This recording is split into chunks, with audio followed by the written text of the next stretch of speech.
សៀវថៅប្រញាប់ស្លៀកពាក់ទៅលឿនឡើងប្រញាប់ស្លៀកពាក់ទៅធ្វើឲ្យនាងពិបាកហើយទៅពួននៅចន្លោះចន្ទារិនសិនទៅហាទើបតែមានការជូនដំណឹងថាការត្រួតពិនិត្យខាងក្រៅបានបញ្ចប់ហើយឥឡូវគេកំពុងដើរប្រាប់តាមបន្ទប់នីមួយលោកប្រធានយ៉ាវក៏នឹងទទួលបានដំណឹងនេះដែរគាត់ច្បាស់ជាមកទីនេះភ្លាមមិនខាន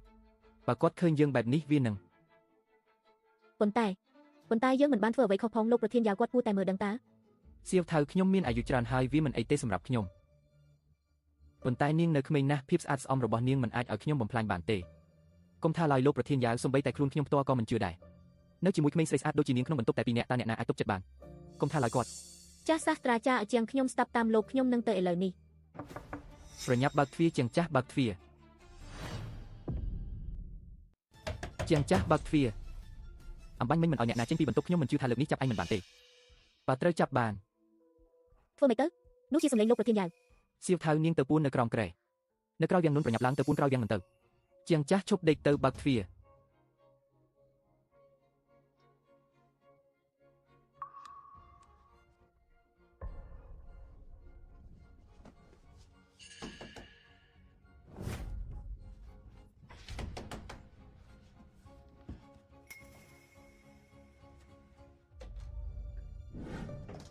មានការអី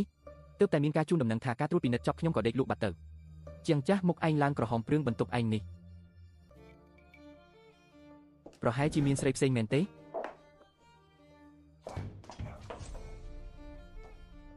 ហេតុអីក៏ឯងចូលចិត្តនិយាយផ្ដេសផ្ដាសសម្លេះយើងមិនបានជួបគ្នាជាច្រើនឆ្នាំហើយ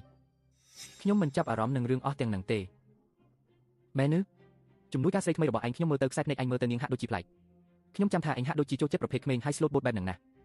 និយាយមិនសមហេតុផលតតែសោះមិនមែនឯងថាមាន USB មកឲ្យខ្ញុំទេអីឲ្យមកខ្ញុំមកព្រឹកស្អែកប្រជុំខ្ញុំត្រូវប្រើវា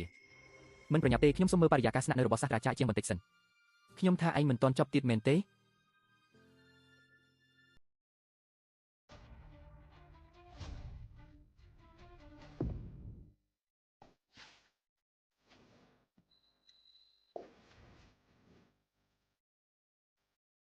យ៉ាវចាស់ខ្ញុំមើលទៅឯងយកលេខត្រួតពិនិត្យបន្ទប់ដើម្បីមកលួចមើលលទ្ធផលស្រាវជ្រាវរបស់ខ្ញុំមែនទេ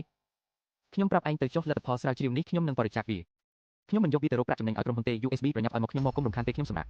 ជាងចាស់យើងបែកគ្នាដេកយូរហើយតើយប់នេះយើងដេកជាមួយគ្នាទេខ្ញុំគ្មានអារម្មណ៍ទេប្រញាប់ចេញទៅកុំរំខានពេលខ្ញុំសម្រាប់ខ្ញុំមិនទាន់ត្រួតពិនិត្យចប់ផងនៅក្រៅវាំងនឹងក៏អាចលាក់មនុស្សបានដែរ